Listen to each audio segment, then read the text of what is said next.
Do you now believe in God? Now, difficult to answer. There is no God. I know.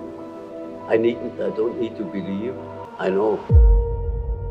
What if everything you believe was never really your choice? Right now, somewhere on this planet, a child is being born in Saudi Arabia. She will grow up believing in Islam. She will pray 5 times a day. She will feel God's presence deeply, completely, undeniably. At that exact same moment, a child is being born in rural India. You will grow up believing in Hinduism. You will offer flowers to idols. You will feel God's presence just as deeply, just as completely.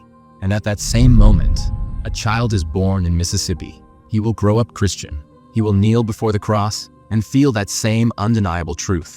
3 children, 3 different gods, 3 absolute truths, all of them convinced, and none of them chose.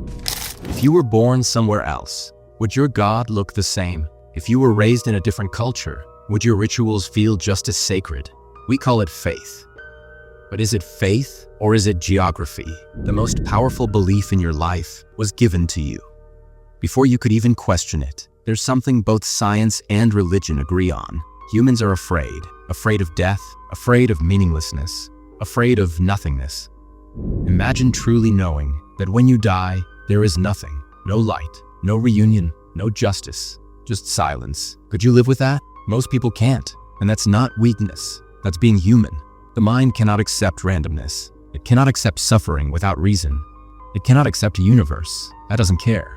So it creates meaning, a story, something beautiful, comforting, and terrifying. And we call that story belief. Psychologists call it terror management theory. The idea that much of human life, our culture, our ambition, our religion, is built to protect us from the fear of death. Maybe belief isn't about God at all. Maybe belief is about survival. Every major religion shares a common idea: be good or face consequences. Heaven, hell, karma, judgment. But notice this, the reward is invisible. The punishment is invisible. You can't prove either. You can only believe. So ask yourself, if there were no heaven, would you still be kind? If there were no hell, would you still choose what's right? If yes, that's true morality. But if not, are you a good person or just a careful one? Fear has always been the most effective teacher, but at what point do we move beyond fear and choose goodness consciously? Religion has shaped history. Empires rose in its name. Wars were fought for it. Kings ruled by it. But it's not that simple. Faith also built hospitals, inspired revolutions, gave hope to the oppressed. So religion isn't purely good or evil. The deeper question is, who speaks for God and who benefits from that voice? Because throughout history, it's rarely been the powerless. Every religion teaches love, compassion, humility, service. And yet, history tells another story: wars, violence, division. How does something meant to unite divide so deeply? Maybe religion doesn't divide people. Maybe people divide people, and religion becomes the language they use, because it's the most powerful language there is. When God is on your side, doubt becomes betrayal. The other side stops being human. They become the enemy, and that is more dangerous than any weapon. Now consider this. What if God didn't create humans in his image? What if humans created God and theirs? Every God reflects the culture that shaped him. Every God has human emotions, human desires, human rules.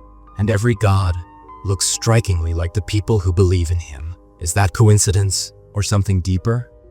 Maybe, in searching for the divine, we created a reflection of ourselves and called it God. I'm not telling you what to believe, only asking you to notice how you came to believe it. There are still places in the world untouched by modern religion. They have their own gods, their own truths, and by most standards, they are wrong. But to them, so are you. So here's the question. If you were born somewhere else, raised differently, different truths, would your belief still feel true? Or is truth something we inherit, like language, never chosen, rarely questioned, just spoken?